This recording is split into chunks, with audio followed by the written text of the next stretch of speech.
আসসালামু আলাইকুম। একটি ভেটেরিনারি দোকানে সিসি ক্যামেরা লাগাইলাম। 3টা CC camera, WiFi router, Anu, ওয়াইফাইয়ের কানেকশন সহ একটি সিসি ক্যামেরা লাগাইলাম। সবগুলো ওপেন কানেকশন দেখতে পাচ্ছেন। আর এখানে দেখতে পাচ্ছেন টিভি দেখা যাচ্ছে। এখানে একটি টিভি বক্স, এটি একটি এলইডি টিভি, এটি স্মার্ট টিভি বা অ্যান্ড্রয়েড টিভি না। তো এই টিভিটিতে 2টি ইনপুট আছে, একটি এইচডিএমআই আর একটি ভিজিএ দিয়ে আমরা চালাচ্ছি। ক্যামেরা ইনপুট দেখতে পাচ্ছেন, পিসিতে নিয়ে গেলে আমাদের ক্যামেরাতে চলে যাচ্ছে।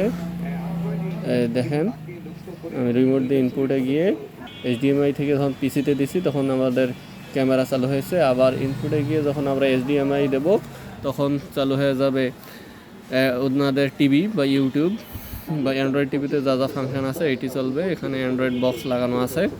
এভাবে 2টি ফাংশন আপনি চালিয়ে যেতে পারবেন।